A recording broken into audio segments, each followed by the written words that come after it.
అన్నదాత అన్నదాత మీ అన్నదాత, చెమటోడ్చి ఆహారాన్నందించే రైతన్నా, అనునిత్యం నీ కండదండగా నిలిచే నేస్తం ఎవరన్నా.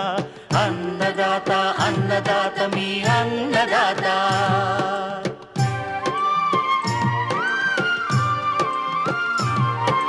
నూతన రీతుల సాగుబడికి, నూరింతలు పెరిగే దిగుబడికి సూచనలిచ్చే సస్య రక్షణకు, పశు పోషణకి శాస్త్ర విజ్ఞానం అందించి ముందుకు నడిపే తెలుగు రైతు భారతదేశానికి మకుటం అయ్యేలా తీర్చిదిద్దే ఆశయంతో మిమ్ము మేలు కొలిపేది అన్నదాత.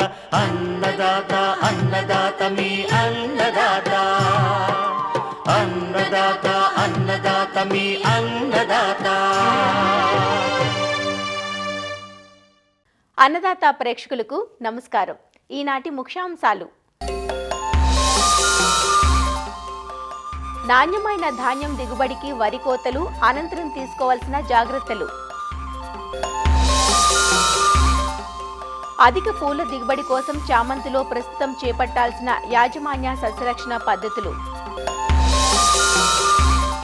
శీతాకాలంలో కోళ్ల పెంపకంలో తీసుకోవాల్సిన జాగ్రత్తలు,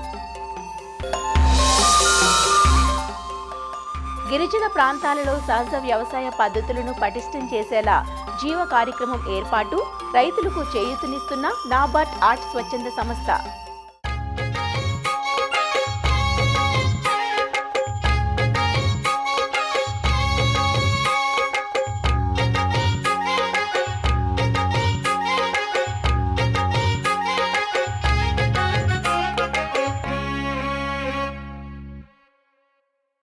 ఇరు తెలుగు రాష్ట్రాల్లో ఖరీఫ్లో సాగు చేసిన వరి పంట ప్రస్తుతం కోతల దశలో ఉంది.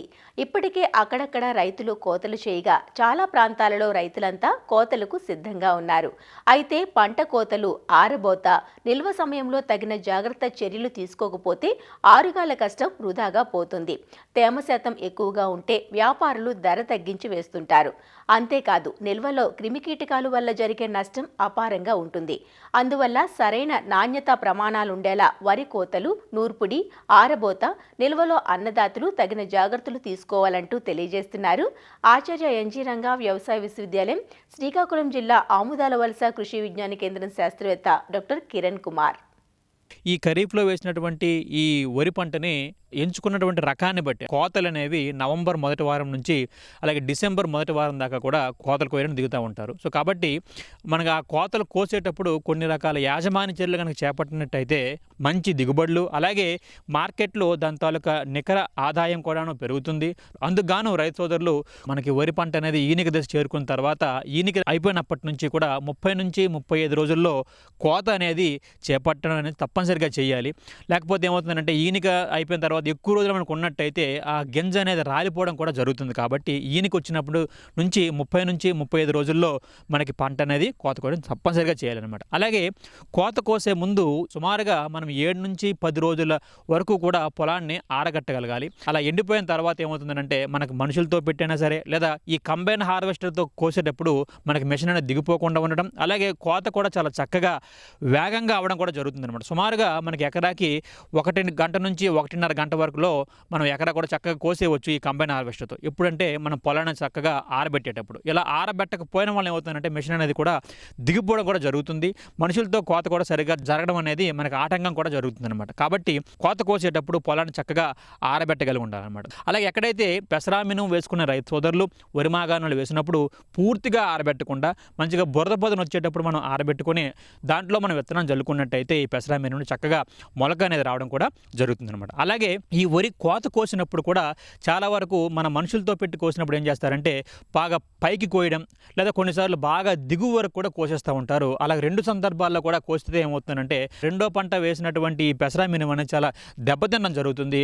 అలాగే వరి తాలూకు మోడి అనేది చాలా ఎక్కువ వరకు ఉంచేసి నేలలో మనం కోసినప్పుడు ఏమవుతుందంటే ఈ జీరో టిల్లేజ్ పద్ధతిలో వేసినటువంటి మొక్కజొన్న అటువంటి అలాగే జొన్న పంటలు వేసినప్పుడు మనకు సరిగా ఈ విత్తనం అనేది పడకపోవడం, అలాగే ఈ మార్కర్లు సరిగా తిరగకపోవడం కూడా జరుగుతుంది. కాబట్టి కాబట్టి రైతు సోదరులు అటు మరీ పైగా కాకుండా అలాగే మరీ బాగా లోతుగా కాకుండా మనకి మీడియంగా వచ్చినట్టు అంటే సుమారుగా మనకు 6 అంగుళాల వరకు కూడా ఈ వరి తాలూకు కొయ్యలు అనేవి ఉంచి మనం కోసినట్టయితే ఏమవుతుందనంటే ఈ కోసినటువంటి వరి పనల్ని ఈ 6 అంగుళాలు ఎత్తున్నటువంటి ఈ వరి మోళ్ళ మీద మనం చక్కగా ఆరబెట్టడానికి బాగుంటుంది. అలాగే మన గాలి వెలుతురు అనేది పైనుంచి అలాగే కింద నుంచి కూడా రావడం వలన ఈ గింజ అనేది చాలా చక్కగా ఆరుదల వస్తుంది. అలాగే ఈ గింజ అనేది రంగు మారకుండా కూడా ఉండటం జరుగుతుందన్నమాట. అలాగే వాటితో పాటుగానే మాగాణంలో అపరాలు జల్లినప్పుడు అవి చాలా చక్కగా గాలి కూడా బాగా తగిలి వచ్చినటువంటి మొలక శాతం కూడా దెబ్బతినకుండా కూడా ఉంటుందన్నమాట. చాలా వరకు ఈ గుండ్రటి కుప్పలు వేస్తూ ఉంటారు, గుండ్రంగా ఉండే కుప్పలు పెద్ద కుప్పలు వేస్తూ ఉంటారు. అలా పెద్ద కుప్పలు గుండ్రం కుప్పలు వేసినప్పుడు ఏమవుతుందంటే మనకి ప్రత్యేకించి ఈ ఉత్తర కోస్తా జిల్లాల్లో ఈ నవంబర్ డిసెంబర్ మాసాల్లో తుఫాన్లు వచ్చే అవకాశం కూడా ఉందన్నమాట. సో కాబట్టి అప్పుడు ఏమవుతుందంటే ఈ గుండ్రని కుప్పలు పెద్ద కుప్పలు వేసినప్పుడు కుప్ప లోపలికి కూడా మనకి నీరు దిగిపోయే అవకాశం ఉంటుంది. అలా అవకాశం ఉన్నప్పుడు ఏమవుతుందంటే మొలకు కూడా వచ్చే ఛాన్సెస్ కూడా ఉన్నాయి. కాబట్టి శంఖాకారపు కుప్పలు మనం వేసినట్టయితే పడినటువంటి వర్షం అనేది కిందకి వచ్చేసే అవకాశం చాలా ఎక్కువగా ఉంటుంది. కాబట్టి కుప్ప లోపలికి నీరు దిగే అవకాశం చాలా చాలా తక్కువ. కాబట్టి మనకి ఏమవుతుందంటే ఆ పాయ రాకపోవడం జరుగుతుంది. దాంతోపాటుగానే మొలక శాతం కూడా రాకుండా మనం వరి ధాన్యాన్ని కుప్పల్లో కూడా సక్రమంగా కాపాడుకోవచ్చు అనమాట. అలాగే కోసినటువంటి ధాన్యాన్ని మనం సాధారణంగా కల్లాల మీద ఒక 4 రోజుల పాటు బాగా ఎండగట్టగలిగితే మనకు అందులో ఆ తేమ శాతం అనేది 13 నుంచి 14% వచ్చేస్తుంది. అలా వచ్చినటువంటి ధాన్యాన్ని మనము ఈ ప్యాకింగ్ చేసుకోవచ్చు అనమాట. అయితే మన ధాన్యాన్ని నిల్వ ఉంచాలనుకునేటప్పుడు మాత్రము తప్పనిసరిగా ధాన్యంలో తేమ శాతం అనేది 13 నుంచి 14% వచ్చేంత వరకు కూడా మనం ఎండగట్టుకోగలగాలి. అలాగే నిల్వ ఉంచేటప్పుడు కూడా ఈ ప్లాస్టిక్ బ్యాగ్స్లో నిల్వ ఉంచడం అనేది మనం వదులుకోవాలి. ఆ వదులుకొని మనం ఏదైతే ఈ గోను సంచులు ఉంటాయో గోను సంచుల్లో మాత్రమే ఈ ధాన్యాన్ని మనం నిల్వ చేసుకోగలిగినట్టయితే అది ఒకవేళ రేపొద్దున విత్తనం కింద కట్టుకున్నప్పటికీ కూడా మొలక శాతం అనేది దెబ్బతినకుండా చాలా చక్కగా వస్తుంది.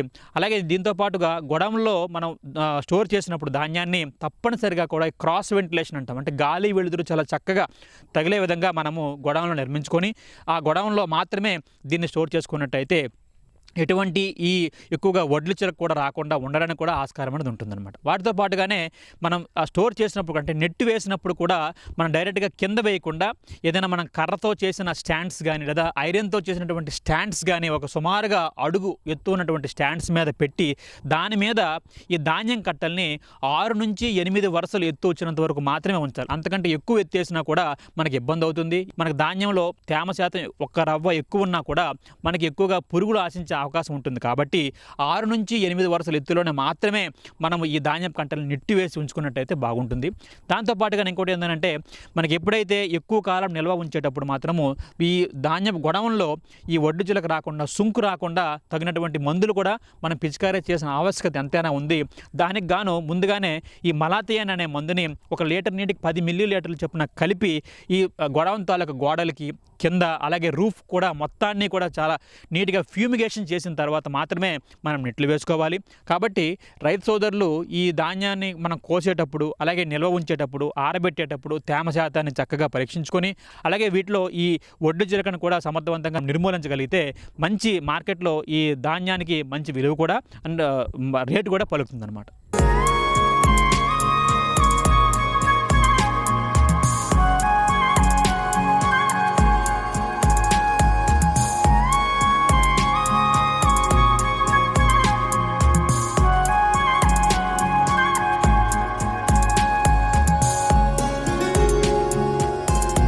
పండుగల సీజన్లో సాంప్రదాయక పుష్పాలైన బంతి, చామంతికి డిమాండ్ ఎక్కువగా ఉంటుంది. చామంతుల్లో వివిధ వర్ణాలు చూపరులను ఇట్టే కట్టిపడేస్తాయి. చాలా చోట్ల చామంతి మొగ్గ దశ నుంచి పూత దశ వరకు ఉంది. ఆలస్యంగా నాటినవి ఇంకా శాఖీయ దశలో ఉన్నాయి. చామంతి పూత నవంబర్, డిసెంబర్ మాసాల్లో ఎక్కువగా వచ్చి తరువాత తగ్గిపోతుంది. ప్రస్తుతమున్న పైరులో యాజమాన్య సస్యరక్షణ పద్ధతులు చేపడితే పూల దిగుబడి, నాణ్యత బాగుంటుందంటూ వివరాలు తెలియజేస్తున్నారు శ్రీ కొండా లక్ష్మణ్, తెలంగాణ రాష్ట్ర ఉద్యాన విశ్వవిద్యాలయం రాజన్ నగర్లోని పూల పరిశోధన స్థానం శాస్త్రవేత్త డాక్టర్ జహీరా సల్మా. చామంతి శీతాకాలంలో పుష్పించే పంట. ఇందులో సరైన యాజమాన్య పద్ధతులు పాటించడం వల్ల రైతులు మంచి దిగుబడులను పొందవచ్చు. ఆగస్టు మాసంలో నాటుకున్న చామంతి కోత దశలో ఉంటుంది కాబట్టి రైతులు పూ కోత అయిపోయిన తర్వాత చామంతి మొక్కలను కింద వరకు కోసేసి పైపాటుగా 30 నుంచి 35 కిలోలు పర్ ఎకరానికి యూరియా అందించినట్లయితే మళ్ళీ కొత్త కొమ్మలు వచ్చి మళ్ళీ ఒక నెలలో అంటే 30 నుంచి 35 రోజుల్లో మళ్ళీ రెండో దశలో మళ్ళీ పూత వచ్చే అవకాశం ఉంది. సెప్టెంబర్ మాసంలో నాటుకున్న చామంతి ఇప్పుడు మొగ్గ దశలో ఉంటుంది కాబట్టి మైక్రోన్యూట్రియంట్ అంటే సూక్ష్మ ధాతువుల మిశ్రమాన్ని 3 గ్రాములు పర్ లీటర్ నీటిలో కలిపి పిచికారీ చేసుకోవాలి. ఇలా 15 రోజులకు ఒకసారి చేసుకోవాలి. అదేవిధంగా 13,045 అంటే పొటాషియం నైట్రేట్ని కూడా 3 నుంచి 4 గ్రాములు ప్రతి లీటర్ నీళ్ళలో కలిపి పిచికారీ చేసుకున్నట్లయితే పూత నాణ్యత బాగుంటుంది. యూరియా 30 నుంచి 35 కిలోలు ప్రతి ఎకరానికి పూత దశలో ఇచ్చుకున్నట్లయితే నాణ్యత కూడా పెరుగుతుంది. అదేవిధంగా అక్టోబర్ మాసంలో నాటుకున్నట్లయితే ప్రస్తుతం ఈ సమయంలో పైన ఉన్న చిగురుని 3 నుంచి 5 సెంటీమీటర్ల వరకు మనం తుంచుకోవాలి. దీన్ని కత్తిరింపులు అంటారు. ఈ విధంగా చేసినట్లయితే 10 రోజుల్లో పక్క కొమ్మలు అధికంగా వచ్చి ఎక్కువ దిగుబడులు వచ్చే అవకాశం ఉంది. యూరియా 30 నుంచి 35 కిలోలు పర్ ఎకరానికి ఒకసారి ఇచ్చుకోవాలి. దీనివల్ల కూడా ఎక్కువ శాఖీయ కొమ్మలు వచ్చి ఎక్కువ పూత వచ్చే అవకాశం ఉంది. ఈ ప్రస్తుతం ఉన్న వాతావరణ పరిస్థితులు వల్ల ఎక్కువ చీడపీడలు మరియు తెగుళ్ళు వచ్చే అవకాశం ఉంది. సెప్టోరియా లీఫ్ స్పాట్ ఇది అధిక వర్షాలు అకాల వర్షాలు సంభవించినప్పుడు చూస్తాము. ఇందులో ఏమవుతుందంటే కింద ఉన్న ఆకుల మీద గోధుమ రంగు మచ్చలు వచ్చి పసుపు రంగు వలయాకారం వస్తుంది ఆ మచ్చల చుట్టూరా. ఈ మచ్చలు పెద్దగా అయి మొత్తం ఆకు గోధుమ రంగులోకి మారి ఎండిపోయి అలాగే చెట్టుపైనే ఉంటుంది. దీని నివారణకు థయోఫినైట్ మిథైల్ 1.5 గ్రాములు పర్ లీటర్ నీళ్ళలో కలిపి పిచికారీ చేసుకోవాలి. లేకపోతే కార్బెండిజిమ్ 1 గ్రామ్ పర్ లీటర్ నీటిలో కలిపి పిచికారీ చేసుకోవాలి. చలి ఎక్కువగా ఉన్నప్పుడు పౌడరీ మిల్డ్యూ ఎక్కువ వస్తుంది, బూడిద తెగులు అంటారు దీన్ని. నీటిలో కరిగే గంధకం అంటే సల్ఫర్ 2.5 గ్రాములు ప్రతి లీటర్ నీళ్ళలో కలిపి మనం పిచికారీ చేసుకోవాలి. లేకపోతే అజాక్సిస్ట్రోబిన్ 1 మిల్లీ లీటర్ ప్రతి లీటర్ నీళ్ళలో కలిపి పిచికారీ చేసినట్లయితే దీన్ని మనం నివారించుకోవచ్చు. అదేవిధంగా మనం ఎక్కువ చూసేది వేరుకుళ్ళు తెగులు చామంతిలో. వానలు ఎక్కువ కురిసినప్పుడు లేకపోతే తేమ ఎక్కువ ఉన్నప్పుడు ఇది ఎక్కువ ఆశిస్తుంది. మొక్క మొత్తం ఆకులు ఎండిపోయి చెట్టు మొత్తం మాడినట్టు కనిపిస్తుంది. ఎంత నీళ్ళు పోసినా చెట్టు అలాగే వాడిపోయినట్టు మనకు కనిపిస్తుంది. ఈ చెట్టుని పీకి మనం వేర్లు చీల్చి చూసినట్లయితే లోపల నల్లగా వేర్లు కుళ్ళిపోయినట్టు మనకు కనిపిస్తాయి. దీని నివారణకు కార్బెండిజిమ్ 1 గ్రామ్ పర్ లీటర్ నీళ్ళలో కలిపి మొక్క చుట్టూ పోయాలి. ఎక్కువగా రసం పీల్చే పురుగులు పేనుబంక ఆశిస్తుంది. దీని నివారణకు డైమిథోయేట్ 2 ml పర్ లీటర్ నీళ్ళలో కలిపి మనం పిచికారీ చేసుకోవాలి. ఈ విధంగా సరైన యాజమాన్య పద్ధతులు పాటించడం వల్ల మంచి దిగుబడులను సాధించవచ్చు.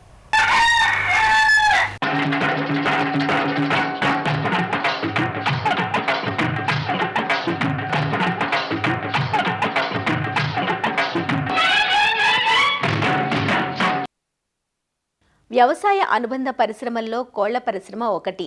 వాణిజ్య పంతాలో మాంసోత్పత్తి కోసం బ్రాయిలర్లను, గ్రుడ్ల ఉత్పత్తి కోసం లేయర్ కోళ్లను పెంపకం చేస్తుంటారు.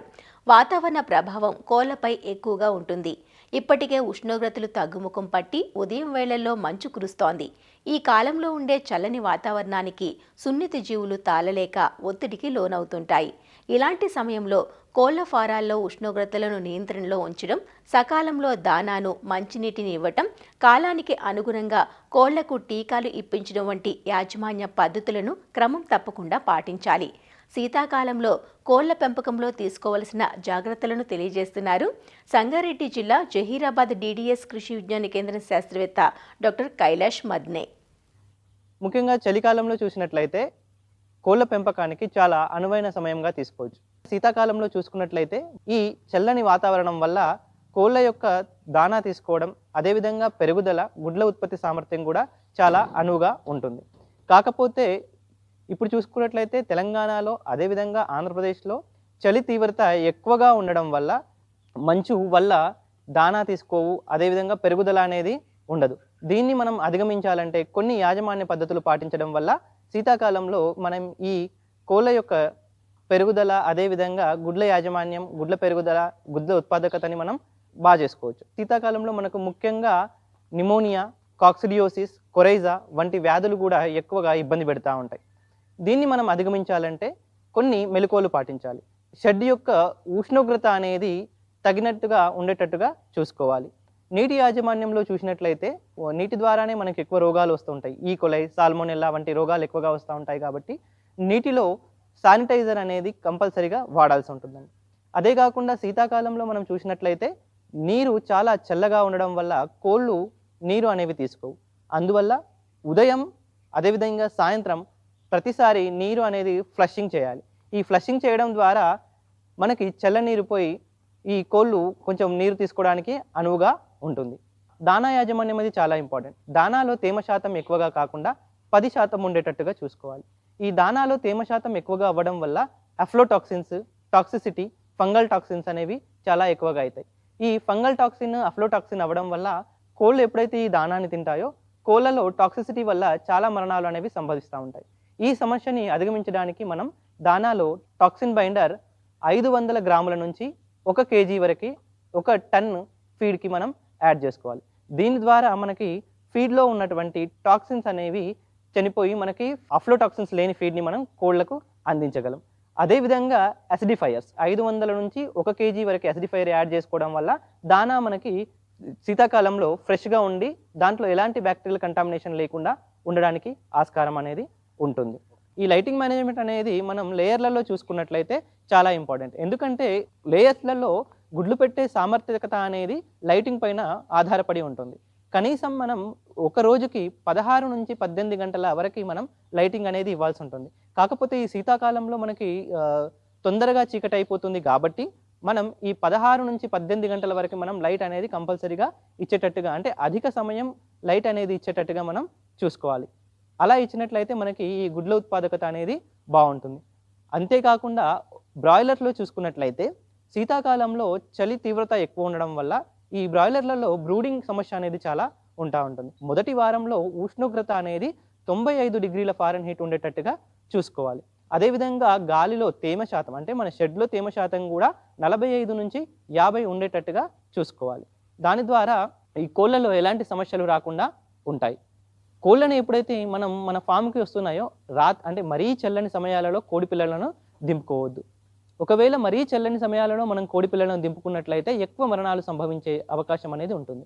కోడి పిల్లలు మన షెడ్కి రావడానికి ముందుగానే, అంటే ఒకరోజు ముందు మన బ్రూడింగ్ హౌస్ అనేది ప్రిపేర్ చేసి ఉండాలి. అంటే బ్రూడింగ్ హౌస్లో 45 నుంచి 50% తేమ, అదేవిధంగా 95 డిగ్రీల ఫారెన్హీట్ల ఉష్ణోగ్రత అనేది ఒకరోజు ముందుగానే మనం ప్రిపేర్ చేసుకున్నట్లయితే మనం కోడి పిల్లలు దింపుకున్న రోజు ఆ ఉష్ణోగ్రతని తట్టుకొని కోడి పిల్లలు అనేవి మరణాలు సంభవించకుండా ఉంటాయి. దాంతోపాటుగా లిట్టర్ మేనేజ్మెంట్. ఈ శీతాకాలంలో చూసినట్టయితే ఈ లిట్టర్ అనేది ఎక్కువ తేమ వల్ల పచ్చిగా అవుతూ ఉంటుంది. ఎప్పుడైతే పచ్చిగా అవుతుందో ఈ పచ్చిగా అవ్వడం వల్ల మన షెడ్లో అమోనియా యొక్క శాతం అనేది ఎక్కువ ఉంటుంది. ఈ అమోనియా శాతం అనేది ఎక్కువ అవ్వడం వల్ల కోళ్ళలో మనకి ఫంగల్ ఇన్ఫెక్షన్స్ అనేవి ఎక్కువగా వస్తాయి. దాంతోపాటుగా ఎక్కువ నిమోనియా వంటి వ్యాధులు అనేవి, అదేవిధంగా శ్వాసకోశకు సంబంధించినటువంటి వ్యాధులు వచ్చి కోళ్ళలో మరణాలు అనేవి సంభవిస్తూ ఉంటాయి. ఈ నిమోనియా రాకుండా మనం దానికి తగ్గట్టుగా మనకి కావాల్సినటువంటి యాంటీబయాటిక్స్ని ఫీడ్లో యాడ్ చేసుకోవడం ద్వారా మనం ఈ నిమోనియాని తగ్గించవచ్చు. ఈ శీతాకాలంలో చూసుకున్నట్లయితే ఈ చల్లగాలులు అనేవి కోడి పిల్లలకు నేరుగా తలగకుండా మనం పరదాలు అనేవి ఎప్పటికీ పైనుంచి కిందికి దింపుకునేలాగా చూసుకోవాలి. ఎప్పుడైతే మనం ఈ పరదాలని పైనుంచి కిందికి దింపుతామో అప్పుడు మన షెడ్లో ఉన్నటువంటి ఎక్కువ శాతంలో ఉన్నటువంటి అమ్మోనియా బయటికి వెళ్ళిపోయి షెడ్లో అమ్మోనియా శాతం అనేది తగ్గి కోడి పిల్లలు అనేవి చురుకుగా ఉంటాయి. కొరైజా అదేవిధంగా శ్వాసకోశ వ్యాధులు రాకుండా మనం శీతాకాలానికి ముందుగానే తగినటువంటి టీకాలు అనేవి వేయాలి. ఈ టీకాలు మనకి కంటి చుక్క ద్వారా వేయొచ్చు. అదేవిధంగా ఈ నిమోనియా ఏదైతే ఉండిందో నిమోనియాని మన పరదాల మేనేజ్మెంట్, అంటే ఈ కర్టన్స్ని పైనుంచి కిందికి దింపడం ద్వారా మనం అమోనియాని కంట్రోల్ చేయడం ద్వారా మనం ఈ నిమోనియాని కూడా తగ్గించుకోవచ్చు.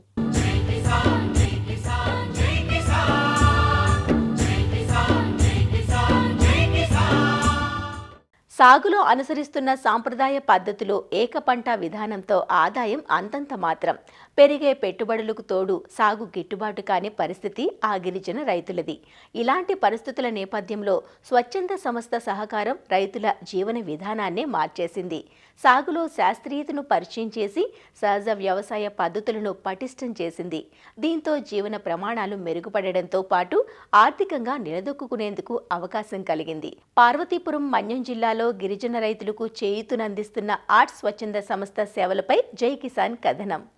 పార్వతీపురం మన్యం జిల్లా సీతంపేట మండల గిరిజన రైతులకు నాబార్డ్ ఆర్ట్స్ స్వచ్ఛంద సంస్థ సంయుక్తంగా చేపట్టిన జీవ కార్యక్రమం అండగా నిలుస్తోంది. సీతంపేట మండలంలో 30 గ్రామాల పరిధిలోని 500 మంది రైతులు జీవలో భాగస్వాములు. వీరంతా సేంద్రియ వ్యవసాయ విధానాలను అనుసరిస్తున్నారు. నవధాన్యాలు, పచ్చిరొట్ట ఎరువుల వినియోగం, స్థానిక వనరులతో జీవామృతాలు తయారు చేసుకుని ఎరువులుగా వినియోగిస్తున్నారు. గిరిజన రైతుల్లో ఆహారం, ఆరోగ్యం, ఆదాయం పెంపొందించే లక్ష్యంతో జీవ కార్యక్రమాన్ని అమలు చేస్తున్నట్లు ఆర్ట్స్ సంస్థ ప్రతినిధులు చెబుతున్నారు. ముఖ్యంగా జీవా ప్రోగ్రాంలో అగ్రో ఎకలాజికల్ అగ్రికల్చర్ని ఈ ప్రాంతంలో 30 గ్రామాల్లో 500 మంది రైతులతో ప్రోత్సహించడం జరుగుతుంది. మట్టే జీవనం, ఆ జీవన విధానాల్లో ఏదైతే సహజ వ్యవసాయ పద్ధతులు ఉన్నాయో, ముఖ్యంగా ట్రైబల్ చాలా ఏళ్లగా దాన్ని అవలంబిస్తున్నారు. ఆ అవలంబించే పద్ధతుల్ని కొద్దిగా సైంటిఫికైజ్ చేసి శాస్త్రీయ పద్ధతిలో తీసుకువచ్చి దాన్ని మరింత పటిష్టవంతం చేసి వాళ్ళ వ్యవసాయ విధానాల్లో అవి ఉపయోగించుకునేటట్టు చేసి వాళ్ళ ఖర్చు తగ్గించి మట్టి తాలూకా సారాన్ని పెంచి మట్టి కొట్టుకుపోకుండా సంరక్షణ చేసి మంచి పంటలను తీసుకురావాలి. అలానే జీవ ప్రక్రియ ఏదైతే ఉందో దాన్ని రైతులు అవలంబించేటట్టు ఆ పద్ధతుల మీద ట్రైనింగ్స్ చేసి, ముఖ్యంగా ద్రవజీవామృతం కానివ్వండి, ఘనజీవామృతం కానివ్వండి, అలానే పంటల్లో వైవిధ్యం. ఇప్పుడు ఈ ఇంటిగ్రేటెడ్ ఫార్మింగ్ సిస్టమ్ ఉంది అంటే సంవత్సరం పొడుగున 365 డేస్ కూడా రైతుకి ఆ భూమి మీద పంట ఉంటుంది, రైతుకి ఆదాయం వస్తుంది. ఈ విధానాన్ని ఎక్కువగా అవలంబించడం జరిగింది. తద్వారా రైతు ఆదాయం పెరిగింది. ఈ ప్రాంతంలో ఆహారం, ఆరోగ్యం, ఆదాయం అనే కాన్సెప్ట్తో ఈ కార్యక్రమాన్ని ముందుకు తీసుకెళ్ళడం జరుగుతుంది. మనం బయో రిసోర్స్ సెంటర్స్ ద్వారా ద్రవజీవామృతాన్ని, ఘనజీవామృతాన్ని, కషాయాల్ని రైతులకి అందుబాటులోకి తీసుకురావటం జరిగింది. ఇది రైతులే నిర్వహించుకునేటట్టు, వాళ్ళే వివిధ పద్ధతుల్ని అవలంబించి వాళ్ళే నిర్వహించుకునేటట్టు ఒక ఎంటర్‌ప్రెన్యూర్‌షిప్ మోడల్గా తీసుకురావడం జరిగింది. జీవ ద్వారా సీతంపేట మండల గిరిజన రైతులు సేంద్రియ సాగు విధానాలతో లబ్ధి పొందుతున్నారు. ఒకప్పుడు ఎంత కష్టపడినా పెట్టుబడులు కూడా రాని పరిస్థితి. ప్రస్తుతం మేలైన విధానాలతో ఆశించిన ఆదాయం పొందుతున్నారు. గతంలో ఖరీఫ్ పంటలు మాత్రమే సాగు చేసే వీరు ప్రస్తుతం సేంద్రియ విధానం అమలు చేస్తూ ఏడాది పొడవునా పంటలు పండిస్తున్నారు. వీటితో పాటు పెరటి కోళ్ల పెంపకాన్ని కొనసాగిస్తూ జీవనోపాధి పొందుతున్నామని ఆనందంగా చెబుతున్నారు. అంతకుముందు ఎలా అంటే వరి పంటని పండించి సంవత్సరానికి ఒకసారి మహా వస్తే 3 బస్తాలు లేక 2 బస్తాలు వచ్చాయి. ఇప్పుడు కూరగాయలు వేస్తూ నాకు ఆదాయం సంవత్సరానికి లేదనుకుంటా 10,000 నుంచి పైబడి నాకు ఆదాయం వస్తుంది. అలాగే కోళ్ళ నుంచి కూడా ఆదాయం వస్తుంది. సీపురి, పసుపు నుంచి కూడా ఆదాయం వస్తుంది. పైనాపిల్ నుంచి కూడా ఆదాయం వస్తుంది. అలాగే బొప్పాయికుడి నుంచి ఆదాయం వస్తుంది. ఈ సంస్థ జీవో నుంచి సపోర్టు ఇవ్వడం వలన సంవత్సరానికి ఆదాయంని పొందుతున్నాను. జీవా ప్రోగ్రామ్ మాకు బాగుంది. ఎందుకంటే కొన్ని సలహాలు, సూచనలు ఏవైనా మాకు చెప్తారో దాన్ని బట్టి మేము చేసే ఏర్పాటు మేము చేస్తున్నాం అన్నమాట. అంటే అంతకుముందు మాకు సలహాలు, సూచనలు మాకు లేనప్పుడు స్వసిద్ధంగా మేము చేసేవాళ్ళము. అంటే అంత అవగాహన మాకు తెలిసేది కదనమాట. ఎందుకంటే ఏ పంటకి ఏ రకంగా వాడాలంది, ఏ మందులు వాడాలంది మాకు తెలియదు. మేము ఎప్పటికీ సంవత్సరము పొడుగున ఏదో ఒక పంటలో ఉంటాము. ఇప్పుడు మాకు చిక్కుడు అయిపోయింది సార్, చిక్కుడు అయిపోయింది, తర్వాత బీర అయిపోయింది, మళ్ళీ ఇప్పుడు ఇది మిరపేస్తాము, తర్వాత ఇప్పుడు బొప్పాయి ఉంది. అలాగే పక్కన మనకి ఆ నర్సరీ కూడా మామిడి, జీడి కూడా రైతులకి అందుబాటు చేస్తాం. మొక్కలు నాటే విధానం ఎలాగా, ఎన్ని మేలు నాటాలి, దానికి మొక్క ఎలాగ పెరుగుదల రావాలి, ఎలాగ పచ్చగా ఉండాలని చెప్పేసి ఘనజీవామృతం తయారు చేసి అది ఏ విధంగా తయారు చేయండి ఆ రైతుకే దగ్గర పెట్టి మాకు అంటే ఇక్కడ ఆవు పేడ, ఆవు మొత్తం ఫ్రీగా ఉంటుంది. ఒక బెల్లం దొరకదు కాబట్టి బెల్లం కొనిపించి ఆ నీళ్ళ దగ్గర ఆరబెట్టాలి, మొక్క పాతే ముందు ఇలాగ పాతే అని చెప్పేసి అలాగేసేవాళ్ళము. అది మొక్క పచ్చగా ఉండి పెరుగుదల వస్తే ఆ రైతుకు పెట్టుబడి ఎట్లేదు సార్. లేకపోవడం వల్ల ఆ రైతు కొంత తగ్గింది పెట్టుబడి. నెక్స్ట్ మళ్ళీ అలాగే మొక్క పెరిగిన తర్వాత దానికి సీమ పడుతుందా, పురుగు పడుతుందా, లేదంటే దోమ పోటు వస్తుందా, లేదా కత్తిరింపు పురుగు వచ్చింది అనుకో, దానికి ఏం చేయాలి ఏమిటంటే మళ్ళీ ఆ రైతు చేత పిలిచి మా కొండల మీద ఉన్న ఆకు వాళ్ళ మళ్ళీ తెచ్చి వేప, సీతాఫలము, కాగ, జిల్లేడు, తూతికి ఇవ్వండి 5 జాలు తెచ్చి ఓటేసి అందులో మూత్రం వేసి కషాయం తయారు చేసి అది పిచికారి చేస్తే తెగులు నివారణ తగ్గిపోతుంది. నాబార్డు ఆర్ట్స్ స్వచ్ఛంద సంస్థ సహకారంతో ఇక్కడి గిరిజన రైతుల జీవన విధానంలో మార్పు కనిపిస్తోంది. అలానే వీరు ఆచరిస్తున్న పంటల్లో వైవిధ్యం, సమగ్ర పంటల విధానం ఇతర ప్రాంతాల రైతులకు ఆదర్శంగా నిలుస్తోంది. మరిన్ని విభిన్న అంశాలతో రేపటి అన్నదాతలో మళ్ళీ కలుసుకుందాం. నమస్కారం. అన్నదాతలు తమ సందేహాలు, సమస్యలను 18004254085 టోల్ ఫ్రీ నంబర్లో ఉదయం 10 నుంచి 11 గంటల మధ్య పని దినాలలో సంప్రదించగలరు. ఈ కార్యక్రమాన్ని యూట్యూబ్లో www.youtube.com/అన్నదాత ఈటీవీ లింక్ ద్వారా వీక్షించవచ్చు.